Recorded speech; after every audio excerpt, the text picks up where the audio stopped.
Well, good morning. Today is another church history installment, and today we're going to talk about some developments in American religious life after the Civil War. We managed to get through the Civil War, and this picture I've got up on the slide, this is a picture taken from a magazine that was published in the late 1800s. And it depicts a boat full of immigrants coming to, does anybody know the part of New York that they were headed towards? Ellis Island, that's correct. And of course, the Statue of Liberty is there, shining as a beacon to the world. And I don't know if you know what, there's an inscription on the Statue of Liberty that says, "Give me your tired, give me your poor, give me, your huddled masses yearning to breathe free." So America is increasingly becoming a land that immigrants are attracted to. And we'll be talking a lot about the effects of immigration in the 19th century in America.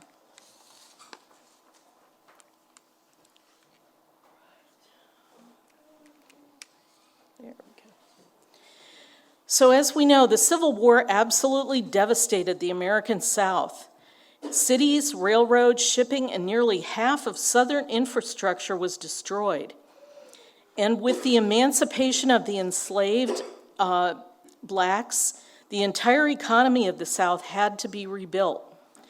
But having lost their enormous investment in slaves, white planters had minimal capital to pay freedmen workers to bring in crops.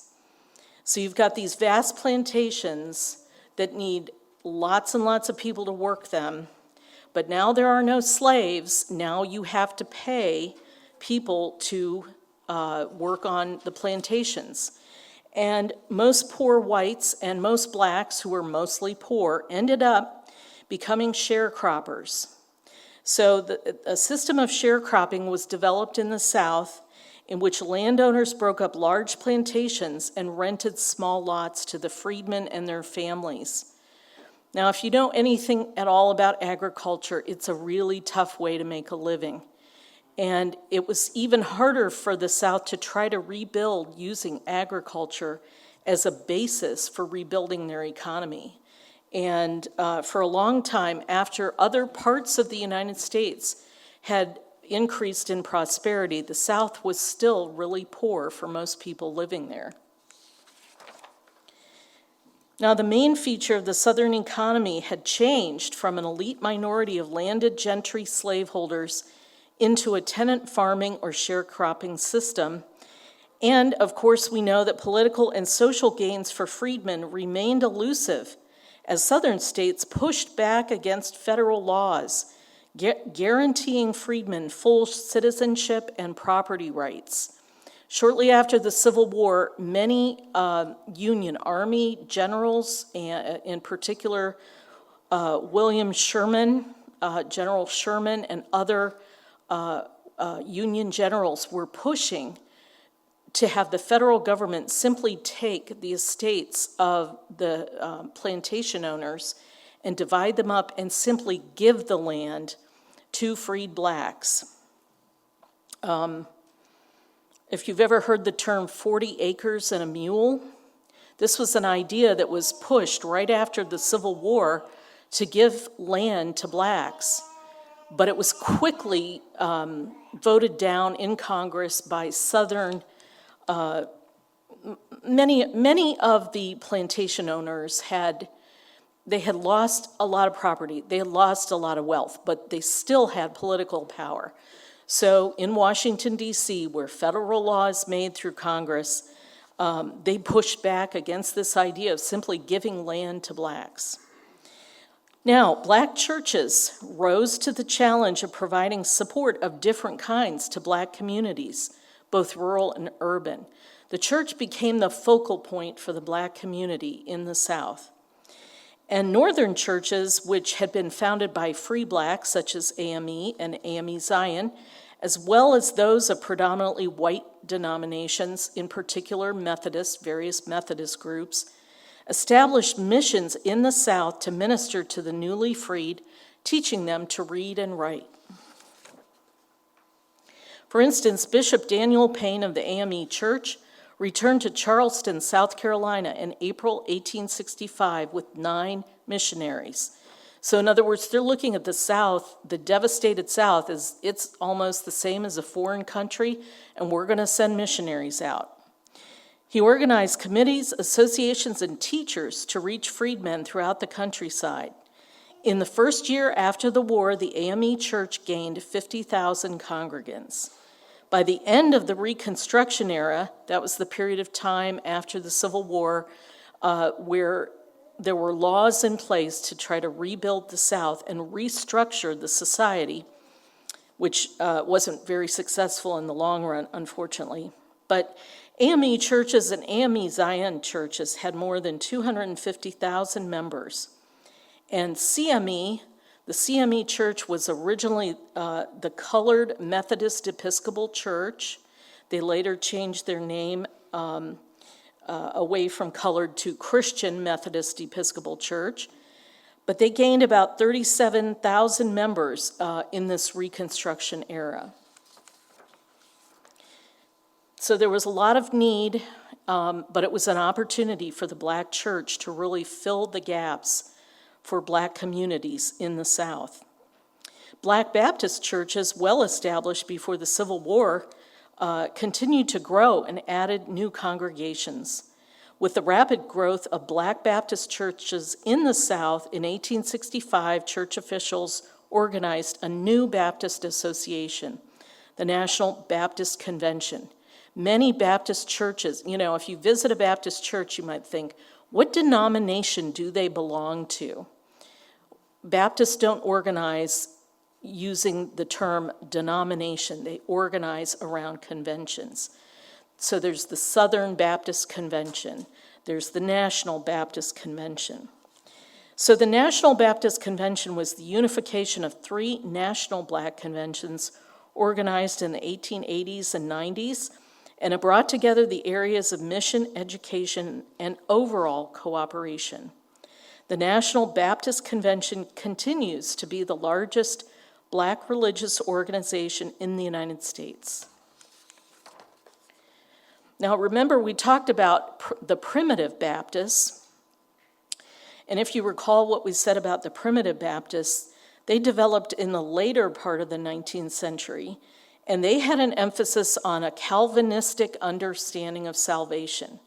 So instead of being Arminian in their approach to the ideas of salvation and theology, as were many Baptists, the primitive Baptists were more Calvinistic in their approach. And if you recall, when we were talking about them, they could be summed up with the saying, give us our Bible and leave us alone. We are the elect. We're just going to be in our churches among ourselves. We're not going to engage in missions and outreach to communities, especially unsaved people. We're just, going to be our own little group. Now, at the same time as the primitive Baptists were coming on the scene, another group that had a very different approach were the missionary Baptists. And as their name implies, they were very much wanting to engage in missions, outreaches to the community, and constructing their church along those lines. And so the missionary Baptist movement started in around the 1880s or shortly after the Civil War. And many Blacks were attracted to this movement. Many freedmen felt the need to come together and worship and fulfill the Great Commission. And of course, their own communities had great needs to be met. And so the former enslaved Blacks created the Foreign Mission Baptist Convention of the United States in 1880, the American National Baptist Convention in 1886, and the Baptist National Educational Convention in 1893. So there was this big push to institutionalize, not just at the local level within the church, but on a national basis. Now again, most Blacks were still living in the South. The Great Migration would not occur until the 1940s, when many blacks would leave the American South and settle throughout the rest of the country. So that was way in the future. Most blacks lived in the South. They met to have these organizations. They needed something more than the local church. As great as the local church is, they needed to band together to meet their own needs, essentially. And as we mentioned earlier, the National Baptist Convention was formed in 1895, and it was made up of these organizations.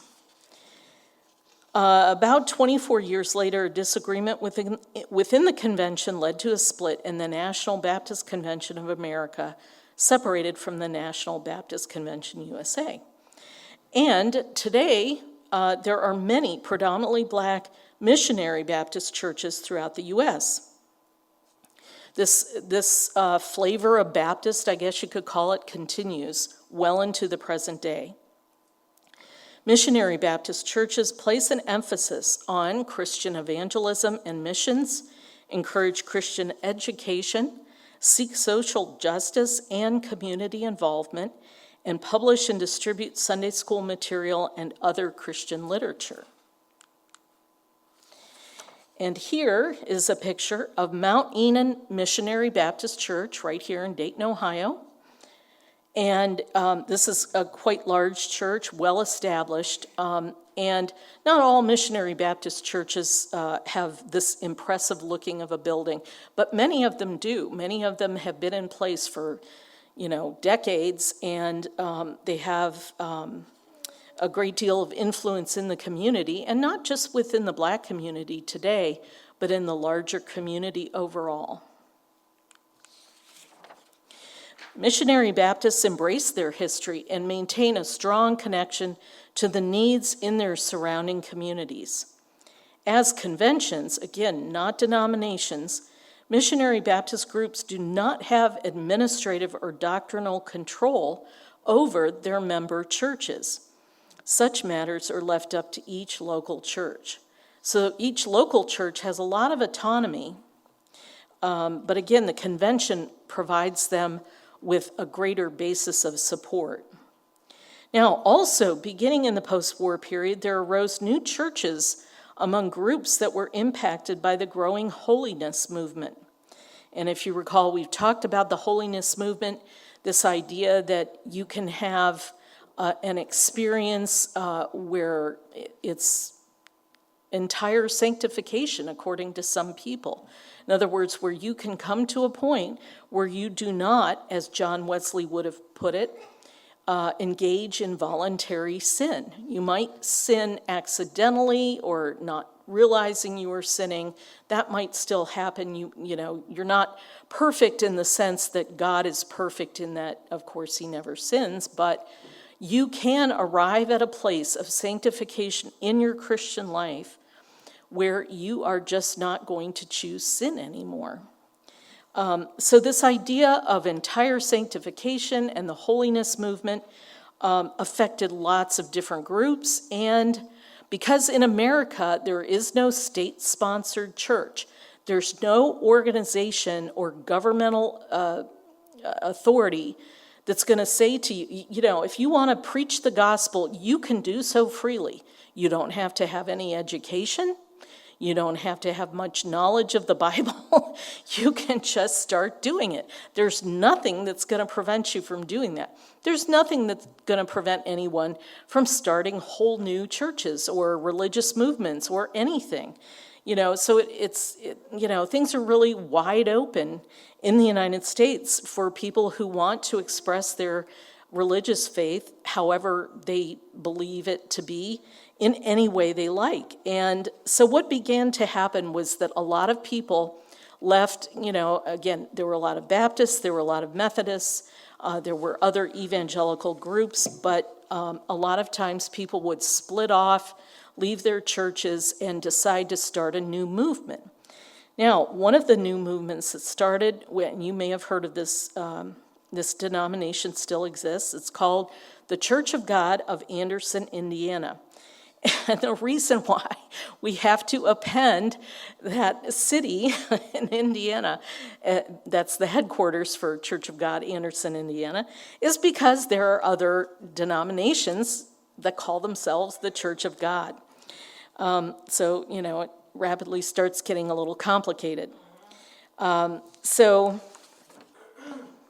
The Church of God of Anderson, Indiana, began in about 1881 as a movement emphasizing the unity of God's people and holy living. So the idea is we're going to leave our established churches and create this new denomination.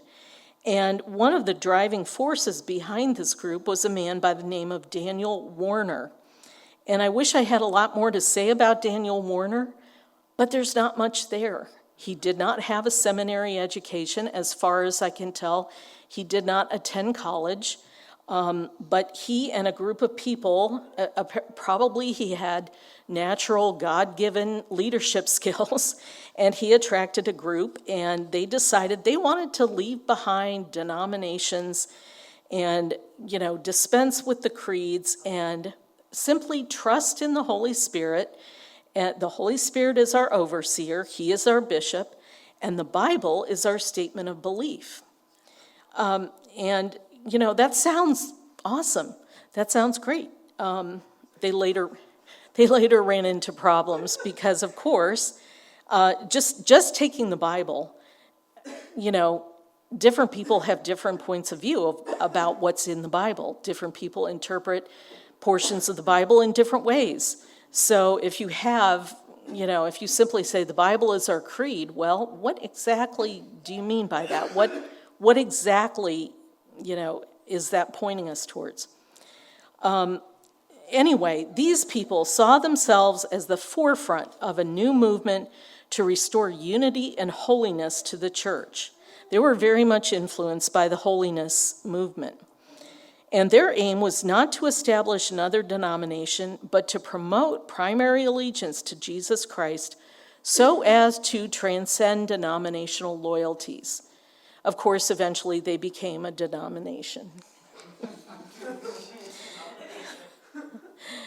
Now, it should be noted the Church of God, Anderson, Indiana, was not influenced by Pentecostal practices. And again, today, this denomination continues to exist. If you walk into one of these churches, you will soon realize that they are not Pentecostals, they're not charismatics, they're not that much open to the baptism in the Holy Spirit with all that implies.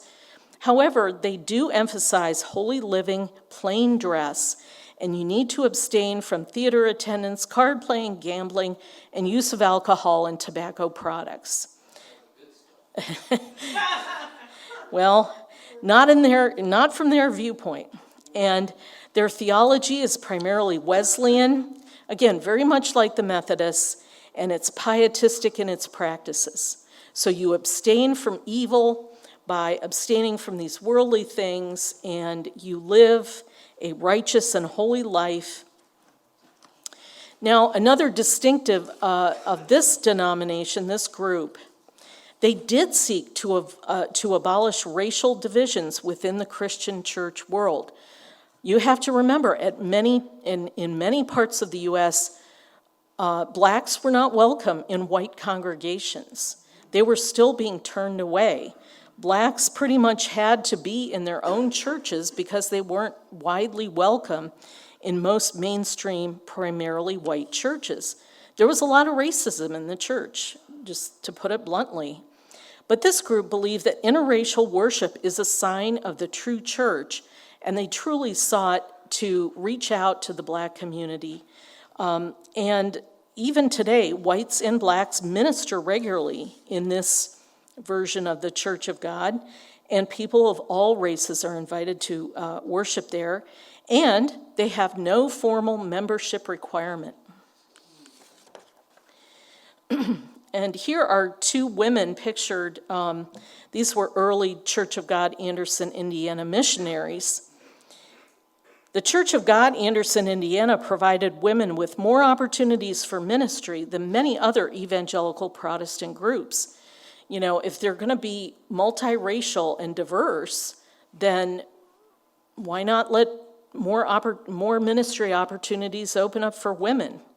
Women could be pastors and evangelists. And today, if you go to a Church of God, Anderson, Indiana church, you might very well find that church is pastored by a woman. Many married couples were both considered to be in the ministry. And today, Christian churches and parachurch organizations that accept women in ministry positions equal with men, they use the term egalitarian. We are egalitarian. We allow women in ministry positions and positions of leadership. Now, of course, there are other churches of God. Another prominent one that exists to this day is Church of God, Cleveland, Tennessee. Unlike the Anderson, Indiana group, they are not only holiness, but they are Pentecostal as well. And this group was formed when a man by the name of R.G. Sperling, a missionary Baptist minister, and his father, Richard Sperling, an ordained elder, rejected some of the views of the Baptists in his area as not being in accord with New Testament Christianity. Sperling also agreed with landmarkism.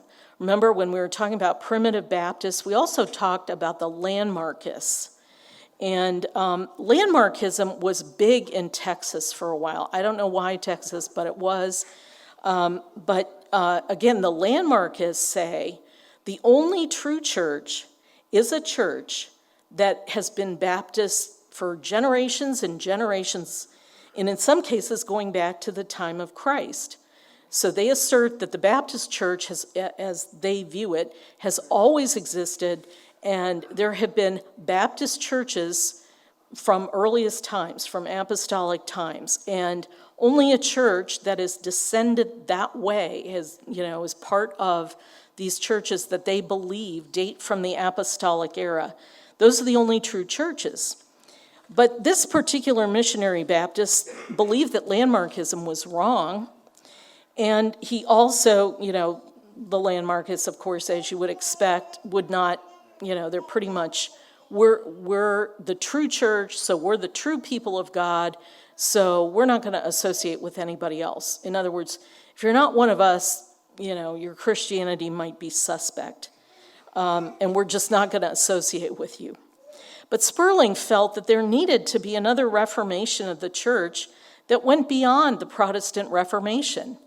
And, as we go through church history, you'll find that there are many Christians who believe that the Reformation didn't go far enough.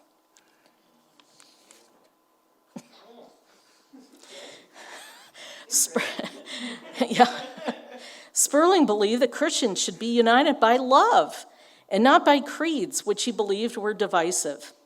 If a practice or a belief was not contrary to the New Testament, believers should be able to practice or believe in the form that they chose. By 1886, Sperling and those who felt as he did found themselves disfellowshipped from their Baptist churches.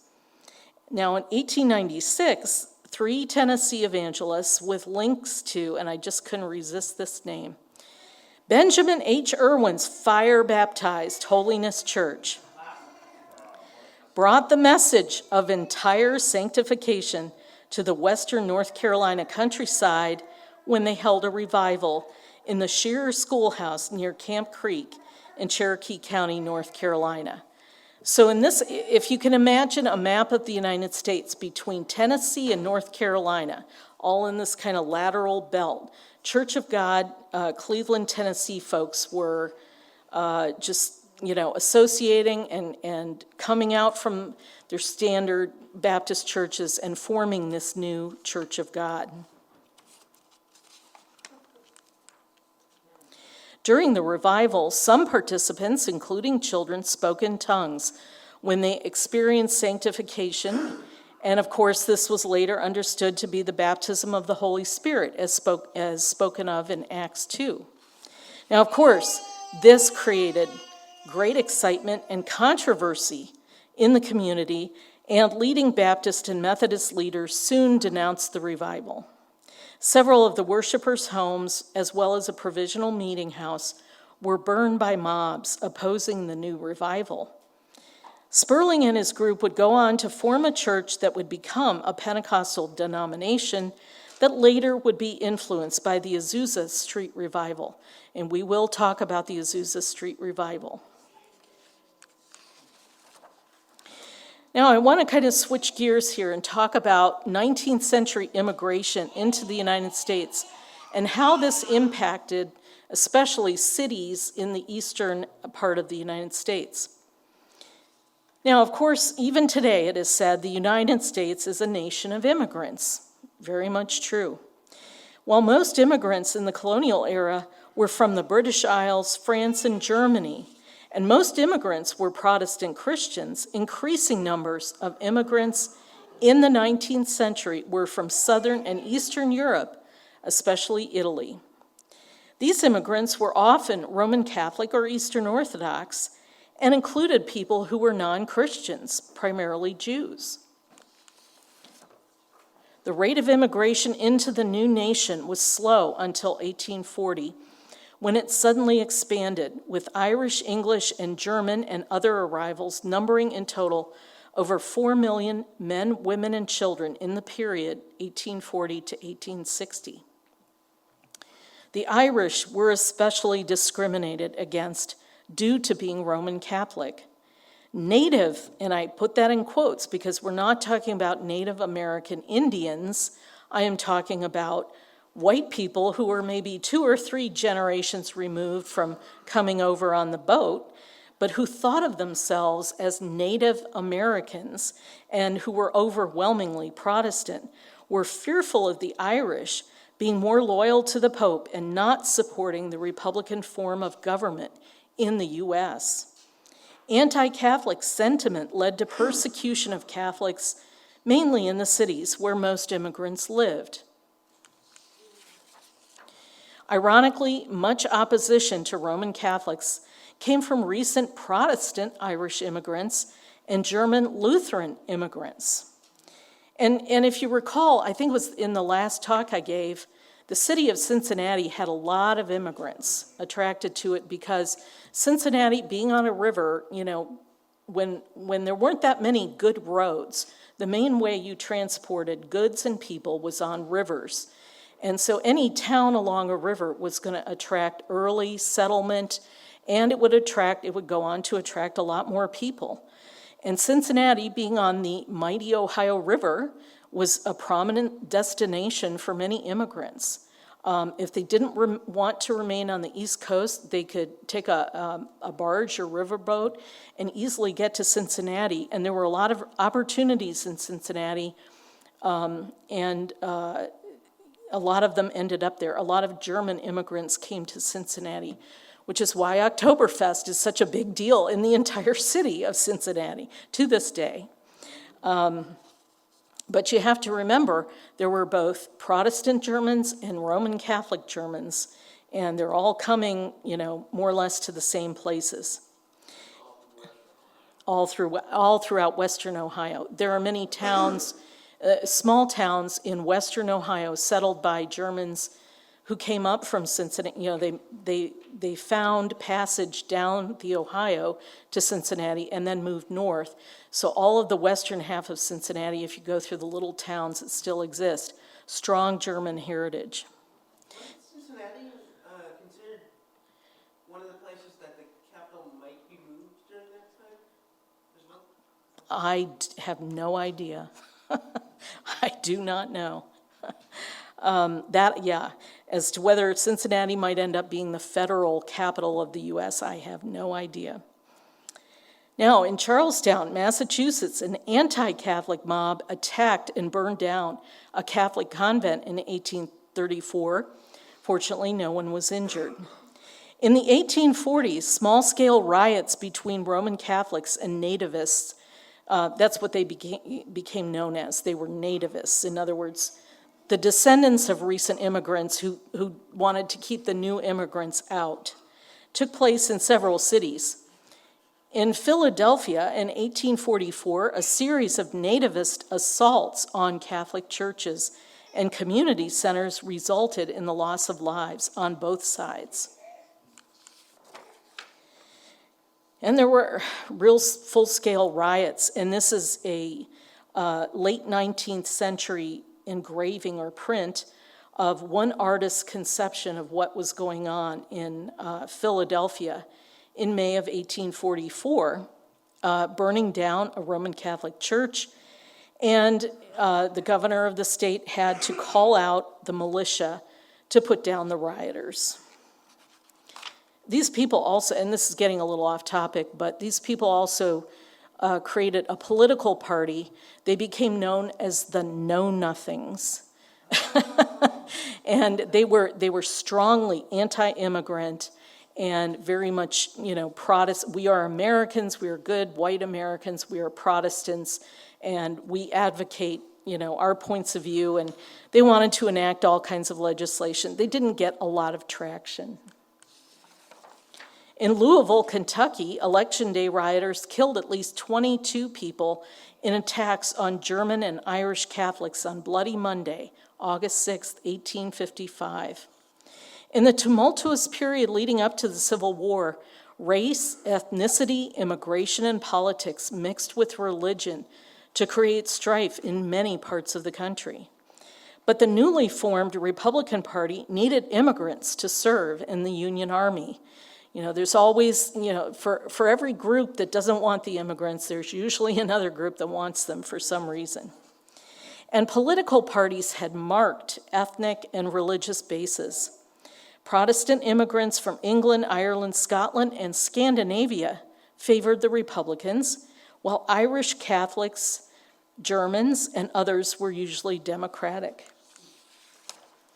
Catholics and Protestants kept their distance.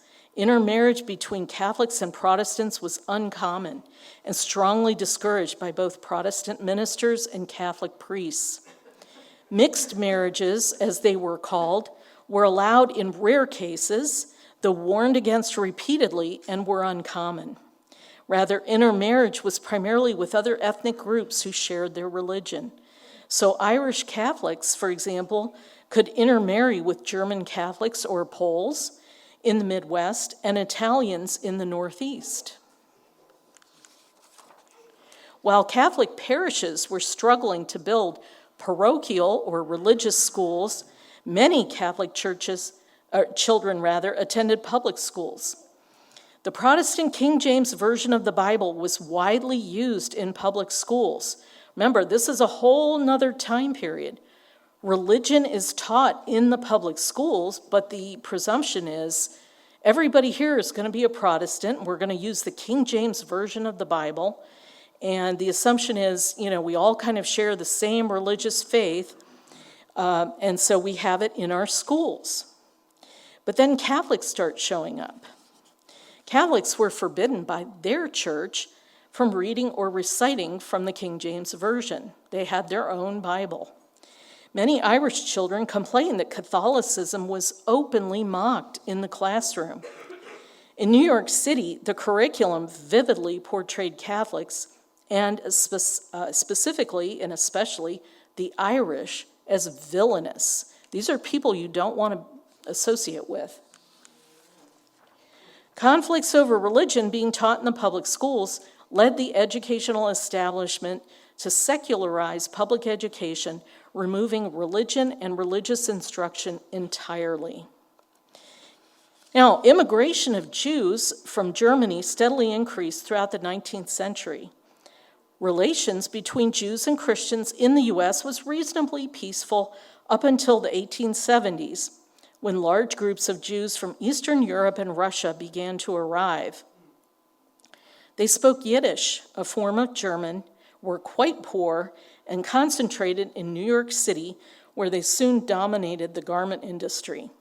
And they remained very much a closed community for a long time. And this is a photograph taken in 1900 in New York City. And you can see here's a crowded street from a portion of the city inhabited mostly by immigrants, probably a lot of Jews, probably a lot of people from Eastern Europe, possibly Russia, maybe even other parts of the world. Unlike the politically conservative earlier arrivals, many Jewish immigrants were politically radical and often socialist or even communist. Much of the anti-Semitism that emerged in the U.S. resulted more from social, political, and economic differences between Christians and Jews than actual religious differences. What about Asian immigration? During this period of time, Asian immigration was subject to very strict regulations. Most Asian immigrants, regardless of their religious background, both Christian and non-Christian, were allowed to come to the U.S. only for work and were restricted from settling permanently. You could come to work, but then you had to go back. It was, and most of this, as you would expect, most Asian immigration was coming over the Pacific and clustered primarily in California and the western part of the U.S. It would be quite some time before the laws were changed and Asian immigrants were allowed to come, same as any other immigrant.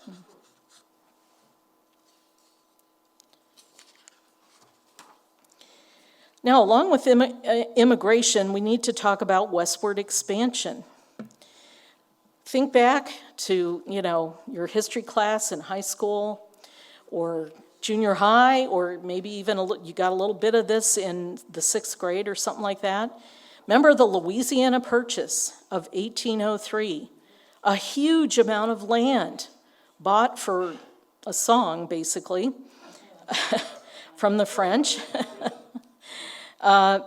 So this opened up a huge amount of land, and for the next 100 years, explorers and settlers would continue to move west. So there was a big push. People had big dreams, especially many recent immigrants. I've come to this great country. There's land to be had for next to nothing. I can go and I can farm, or I can hunt for gold or silver. The sky's the limit. Opportunities galore.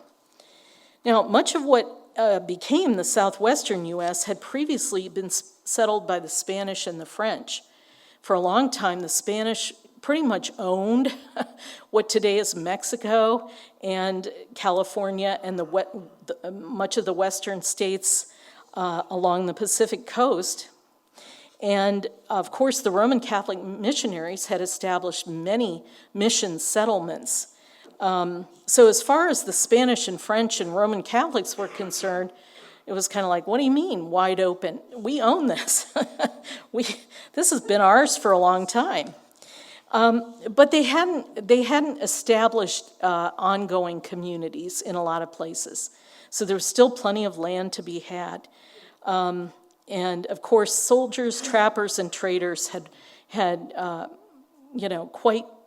done a quite good job of exploiting the rich natural resources of this part of the continent. And again, much of the West was inhabited by Native American tribes, and in the Southwest, Mexican nationals, and especially Texas. There were people who thought of themselves as Mexican living in what today is the United States. And this, of course, would cause problems later on. Most of the area had been a part of New Spain and Mexico until the United States acquired territory through the Treaty of Guadalupe Hidalgo in 1848 and the smaller Gadsden Purchase in 1854. Now, with the Treaty of Guadalupe Hidalgo on February 2nd, 1848, the United States gained control of all of present-day California, Nevada, and Utah, as well as the majority of Arizona and parts of New Mexico and Colorado. And the rest of those states were acquired by the U.S. when they annexed the Republic of Texas. If you saw the movie The Alamo, you saw that the Texans wanted to kick out Mexico. They didn't want to be part of Mexico. Actually, for a while, they just wanted to be their own country. Later, they become a part of the United States. And the Gadsden Purchase brought the parts of Arizona and New Mexico that were not part of the U.S. into the U.S. So really, by the Civil War, the political outline on the map of the U.S. looks a lot like, of the continental states, looks a lot like it does today.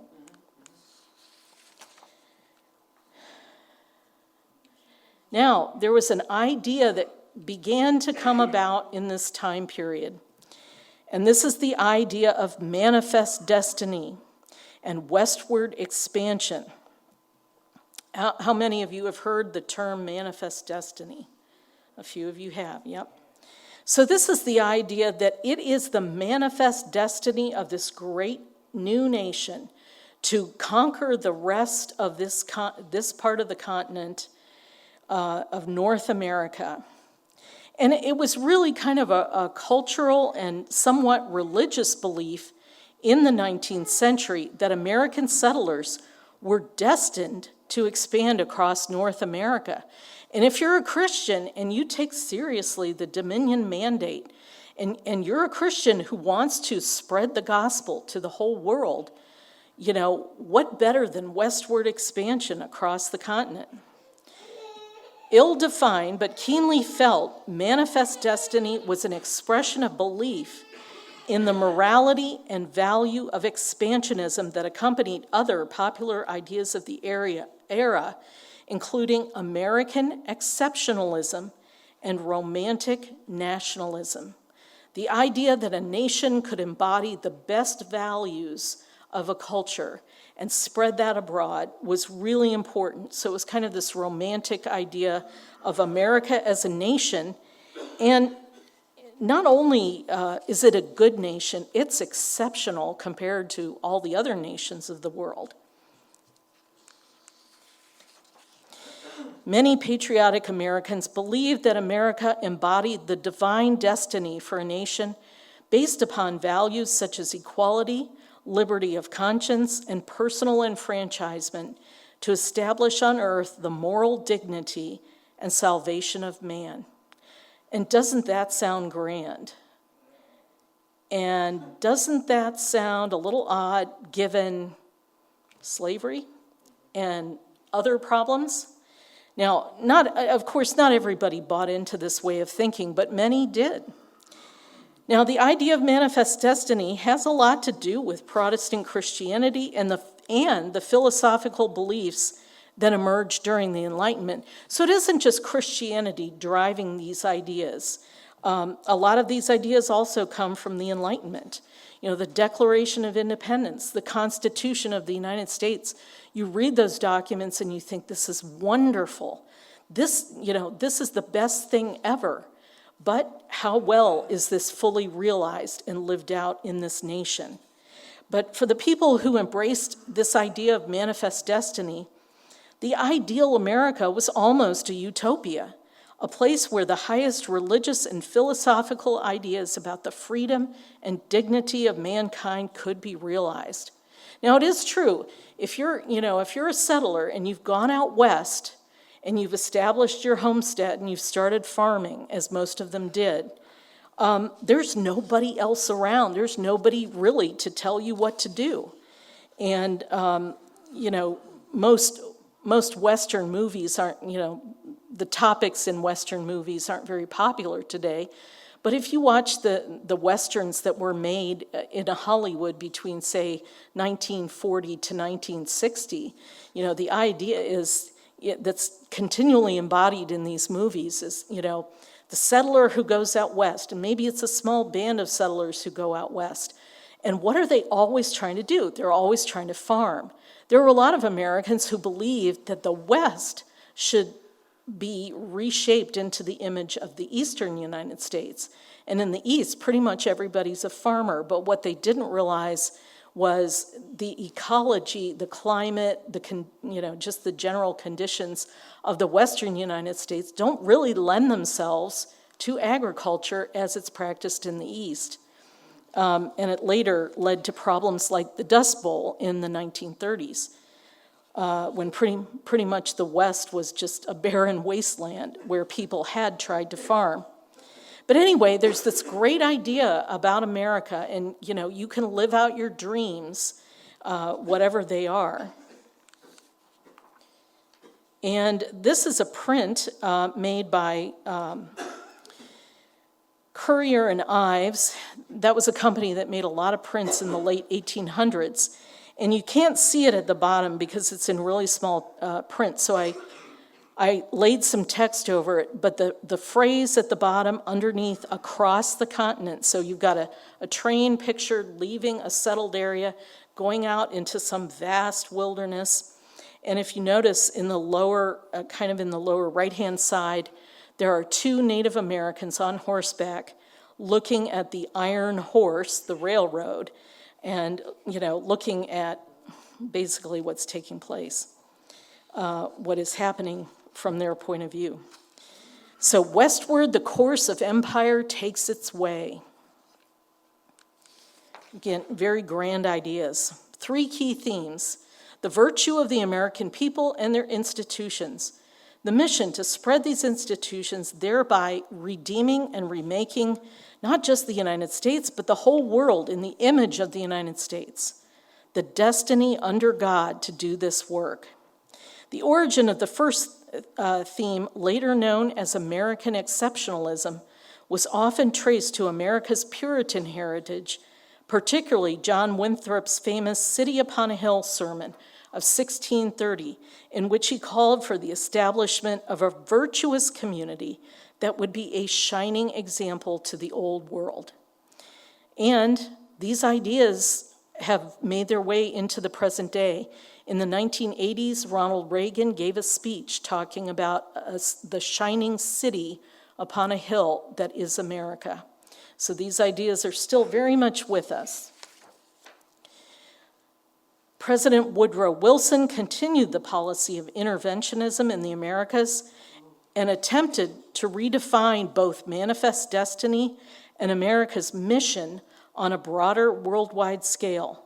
So again, using the word mission, that makes, that's got religious overtones.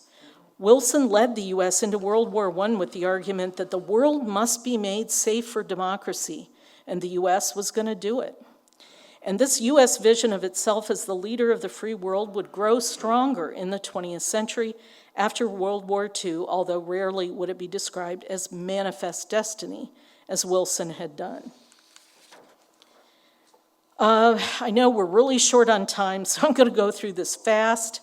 We are just beginning our deep dive into the fundamentalist modernist controversy. We're going to have a lot more to say about it.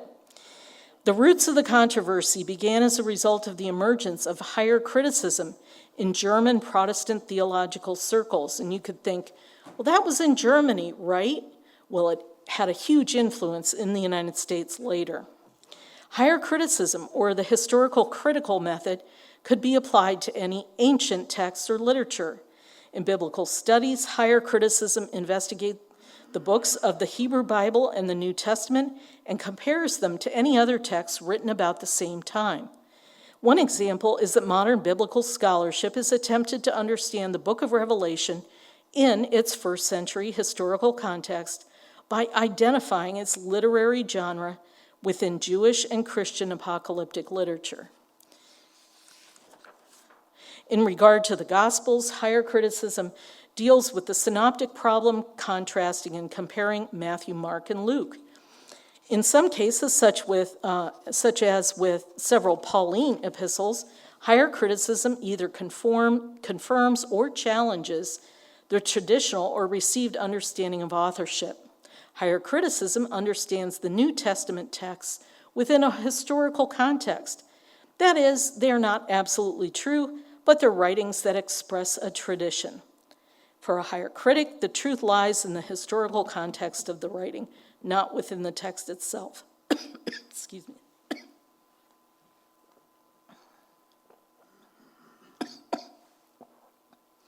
I'm going to have to stop.